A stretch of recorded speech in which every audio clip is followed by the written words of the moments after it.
Hello YouTube and welcome back to the channel. So I'm trying out a new background for now. I kind of like it, I kind of don't. Today, if you can hear, I've got my notes with me. We're going to do the second part of my bullying story.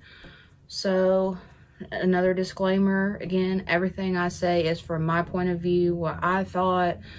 If it sounds pretentious or anything, I don't mean it to at all. This is just what I thought happened. And so anyway, let us get back into it. So like I said in my previous video, once I changed schools, I was good. And then my freshman year of college came. This one college, I think they called my mom first, because she texted me and said, so I had an interesting conversation with the school. I said, okay. I said, they're willing to give you a half tuition scholarship just based on your grades. And I was like, okay, cool. And so, long story short, I got into the school. I got into another program that was community service based, and they paid the other half of my tuition. So I had half scholarship based on my grades and half scholarship based on the program that I was in. But we had to do a certain amount of community service hours per semester in order to fulfill our scholarship needs. And I was in the honors program, so I had a lot going for me. I was under a lot of pressure. So anyway,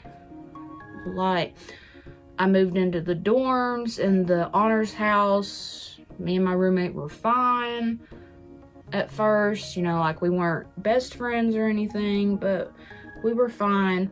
And we were like, oh yeah, we even have the same history class. But that's what I think started our downfall, or at least helped build to it, because we had the same history class and it was like a freshman level class, and it was basically like my first year of college, with the exception of a couple of my classes, was basically a repeat of classes that I had in high school.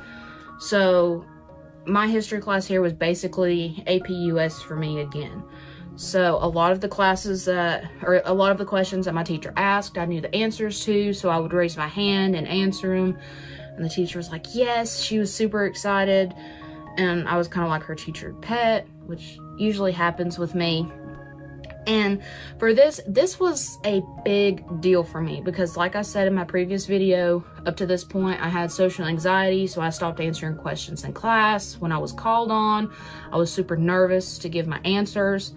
So for me, actually answering questions in class was a really big deal for me, and it made me feel really good to know that I was validated by my teacher saying, you're an amazing student. And all of my papers, she was like, it's a joy for me to read these. Like, she knew I was a real history lover.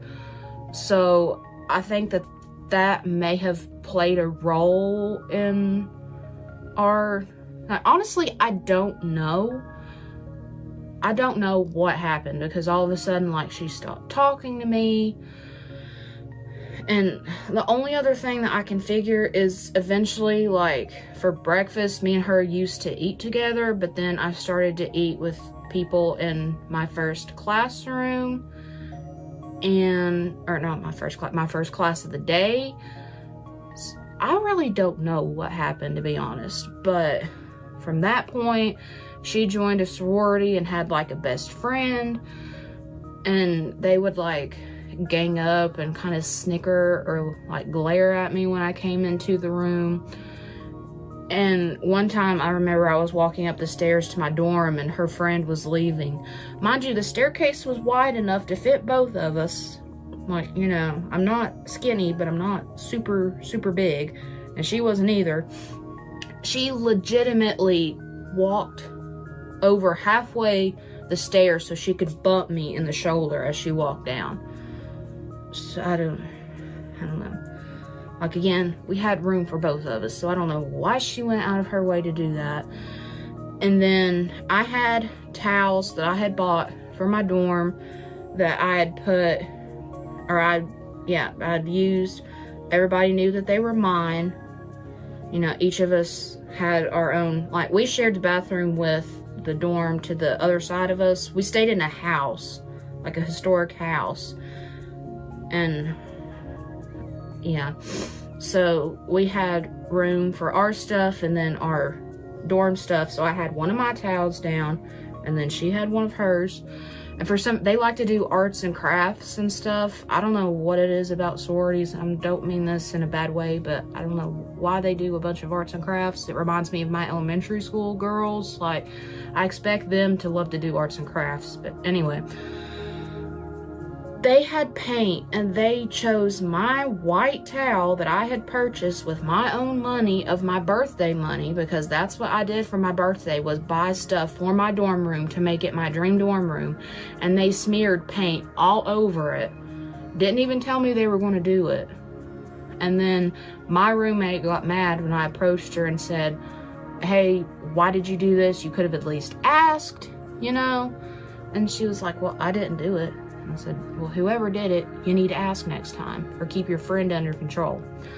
So this led to me, thankfully, I was close to home, coming home every day that I was in that dorm room, because during this time, on the weekends, me and my mom would watch Law and Order, and this is when I really started getting into YouTube and hearing about, like, creepypastas and scary roommate stories. It's not a good combination for someone that's paranoid about everything. So I was like, my roommates are going to kill me, they're out to get me.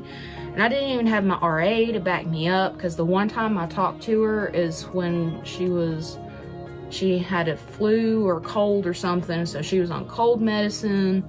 So she didn't even halfway pay attention to what I was saying. And that's a whole other thing. Like, seriously, I have so many stories from my freshman year, it's not even funny.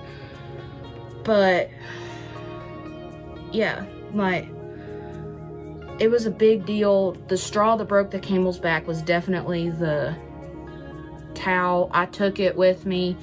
My mom got me an appointment with the residency life people, and I got to transfer to another dorm. I was in a room by myself. Like, we had to pay for it. That didn't come in my tuition, but, you know, I finally felt safe enough, because, you know, I was in a room by myself. Going off of the roommate, because after then I never saw her again. Then things picked up in my community service program that I was in, because one of the girls in that program I went to high school with. And I already knew that we were going to have problems or anything, because here's the thing. This is where I say that I don't mean to be braggy. I'm just telling you what happened. Like I said, I was a straight A student. So we had a dual enrollment statistics class, and if you don't know what dual enrollment means, it's where it's a class, like, you take it at your high school. At least mine, it was at our high school, but it was through the local university, which is where I go now. So it counted as college credit, which that was the best thing that I've ever done, because I have not had to have a math class since that class. So that was the best thing that I could have done. So we were both in that class. I continuously got A's on all of our quizzes and tests, and she, well, not so much. We'll just say that. And then it got to the point where she realized that I got good grades, so she would ask me stuff about her homework and everything. And so I guess from that, maybe she had a grudge. Again, I don't know. I don't know what it is about me that gives off this vibe that people have to hate me, but I guess somehow I do. I don't know. She and her friend would ask me questions about their homework, or help them with their homework that they didn't do the night before and was due that day. So anyway, we are in the same program stuff, and there's even a picture that we took. And again, maybe this is me projecting, but it seems quite a coincidence if you look at it, which I'm not gonna, maybe I can display it and change their faces. I don't know. We'll see how I feel. But the girl that I talked about before literally reached her hands up like this and got in front of me so you couldn't really see me, but I moved at the last second so you could see me in the picture. But anyway, so we did that. And again, that is its whole separate thing, because that's when I really started to see the "you don't belong with us, we don't like you" vibes. But, you know, I enjoyed the community service aspect. It was cool. Didn't really know what to pack because I got sick on the day that we had the packing list and somebody was supposed to send it to me, but it never came into my inbox and they didn't have extras before we left. So that was really great, you know. I didn't have fancy clothes except for something that I bought at Forever 21, thankfully. But, you know, our first day there, they gave us a sightseeing day of downtown, so we looked, and they had a Louis Vuitton. So I went in, I looked around, you know, not intending to buy anything that day, but, you know, I looked around, I was like, this is one of my dream brands, I want something from here. And I talked to my mom that night when I could. The service sucked, and I about had a panic attack because I couldn't talk to my mom. But from when I could talk to her, I said I went into Louis Vuitton, and we both kind of looked on the website, and I saw the cosmetic bag, which is the one I still have to this day. And back then, like, it's gone up super high in price. Like, I got it at a really good deal. It was like $350, I think. Again, not bragging, just saying the price. And my mom, again, like I said in the last video, she shows her love by buying stuff, and that had been a super hard year for her too, not having me at home. And my dog, who I'd had since 3rd grade, died, and she moved to a new job. So she was like, you know, it's special, I'll give you some of the money. And I had saved up some money too. Anyway, I had enough money to buy it, and she said, if you want to pick something under this price point, go ahead and buy it. You have my blessing. So I was like, okay, cool. And again, on the one hand, I know that we were there for a service trip, but on the other hand, like, and, you know, I'm not going to justify it. I wanted it, I bought it. I see it, I like it, I want it, I got it. So to you all, oh my gosh. Hello. The next day after we did that, we were going to have another shopping trip. Like, they took us to this really fancy restaurant. And I had asked one of the girls who I was friendly with if she would go with me, because at this time I didn't feel comfortable, number one, traveling through a strange city that I've never been to by myself. And two, there was a picture that I wanted to replicate. My mom, when she got her job, she bought her a Gucci bag, which I still have. She gave it to me. And she took a picture outside of the store where you could see Gucci in the background and her holding her shopping bag. And my mom said, you've got to get one of those pictures.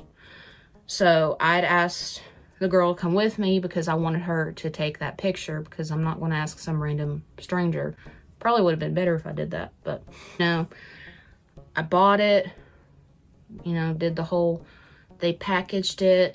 And I might share my experience there in another video, like doing another Louis Vuitton experience, because it wasn't as bad as the last one that I had, but it still took some effort. But anyway, you know, we took, oh my gosh, again? Are you gonna stay in here this time? Huh? You wanna say hi? Hello. My chunky monkey. So I took the picture and I had my bag, and I had one of the brown ones at that time, and I still have it. I just don't know where it is, and I would like to find it to display it since they've switched to the macaroni and cheese orange color. But, you know, I didn't tell anybody else that I was planning on going to Louis Vuitton to buy something, and I was trying to hide it so nobody would see that I bought it and question me or anything. But then somehow, like, they saw the bag and they were like, ooh, somebody went to Louis Vuitton, what'd you buy? And had me tell them what they bought, and eventually got the price out of me. And it was this whole big joke I can't believe Lindsay spent that much on something. And this later came back when my mom was looking at Facebook at one of who I thought was one of my friends, because he was friendly with me. She was like, did you see this? And on his wall, some girl that I didn't know had posted, I remember something when you joked about that girl buying a $300 makeup bag with nothing to put in it or something. And I was like, okay, I'm done. Like, I'm done. When I found that out, I emailed my supervisor, because at this point I was already thinking of transferring to the school that I've gotten like 2 degrees and I'm getting a 3rd at. So I emailed her. I'm like, I'm done with the program. I'm not doing anything else. I don't trust you all or anybody else in this program. Like, I'm done. Period. And she's like, thing else that I remember is part of our hours we could do like bonding. They, as one of those, went to McDonald's to eat, and guess who didn't know about it? Nobody had told me. And then when they were talking about it one day in front of me, I said, wait a minute, what trip to McDonald's? And they were like, did you not know? I said, no, nobody told me. And there were a couple people that were like, oh, nobody told Lindsay. And then somebody else was like, or the girl that I talked about earlier, when they told her, she's like, oh. I was like, okay, that's fine. Which, can I say for the record, like, everybody in that program, I've like blocked them on Facebook because I don't want to see them, don't want them to see anything about me. She's tried like 2 or 3 times to send me a friend request. I'm like, no, I'm sorry. I don't know where you think I'm going to friend you on Facebook, but no. Okay, anyway, so up to this point, I had a mentor teacher who was cool, tried to help get me acclimated into the school as much as I could.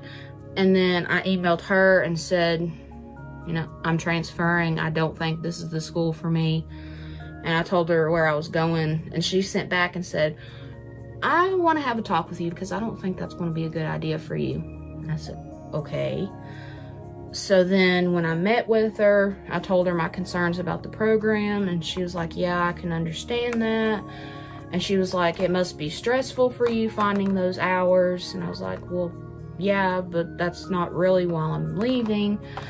And I told her that I had missed out on a leadership opportunity because none of the other people, because they didn't think I was outgoing enough to lead anybody. So yeah, and she was like, well, I can see that. The thing with me is I am a shy person, but I open up more as I trust people. And obviously I didn't trust anybody in this program. And every time I tried to talk to them, they would just look at me and be like, uh-huh, and then turn around and shut me down. So after a while, I just stopped trying. Like, why am I going to talk to someone that obviously doesn't want to talk to me? I'm sorry. And so anyway, she went on to say that I'm probably not going to get any leadership roles at the school because it's so big and it's not small like this school, so I'm not going to be that well known, yada, yada, yada. So, and you know, how quiet I am and how not outgoing I am at all. First year I transferred, I got into Golden Key International Honor Society, which is one of the biggest, like, prestigious collegiate honor societies, and they needed a public relations director, and I applied. I was the only one that applied for it, so I got that, and I worked at that position for a year, and then I got nominated and accepted co-vice president, and then from there I put in my ballot and I got nominated and voted in to be president of that organization for my campus. At the school that I transferred to, that my mentor teacher said that I wouldn't get a leadership position in. How's that for outgoing for you? I went when I was just a new member. It was my new member recognition event. So I had just got inducted. I went to the president and say, hey, are there any leadership positions available? I would like to apply. So got the public relations director, then made my way to vice president, and then made my way to president. And you know what happened after that? We had an award ceremony, and Golden Key was nominated. We didn't know what for, but I got overall, the number one outstanding student body president of an organization because of what I did to help further that along. So again, how is that for me being outgoing? There's a difference between being outgoing and not talking to people because you don't trust them and they don't want to talk to you, okay? Let's just put that out clear. And again, not bragging, that's what happened. So I was super proud of that. And I remember when I got the email, I read it and it said, congratulations, I wanted to tell you that you've been nominated as the president. And I was like, are you serious? Me, the one that somebody told me I wasn't going to get a leadership position, me. So that made me feel really good. That is my bullying story. Again, transfer schools, loved it. Obviously, I love the college because I'm getting my 3rd degree from there and I want to get more. I loved my college experience after I transferred. So the reason why I wanted to tell this story is because I did a big project for one of my teaching classes, and it was about school safety, and my part of it was bullying, because obviously with my story, that is something I'm 110% passionate about. So I, did some research into it, and I know that it's prevalent in today's society. And school should be a safe place for students. Parents should feel safe sending their kids to school, and sometimes that's not the case.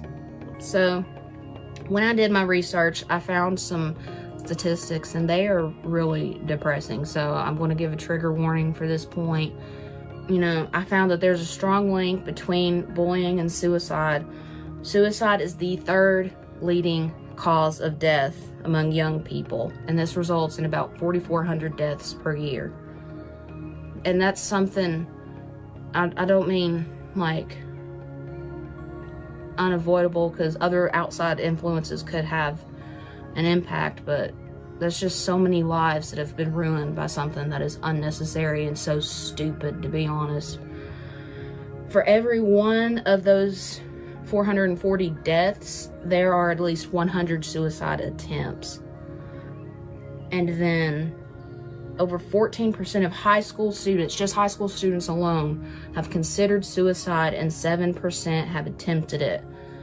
And along with this, victims of bullying are about 2 to 9 times more likely to consider suicide than those that haven't been bullied. So, looking at those statistics, we need to have more anti-bullying programs in our schools. There are some out there and they are great, but we need to do more. And we need to get to a chokehold on the administrations that don't do anything, like my middle school. And I know that 13 Reasons Why, the show, had a bunch of controversy around it. The suicide thing the scene was taken out, and I can understand, and I think I may have talked about that before, or if I still have the video up, I'll link it.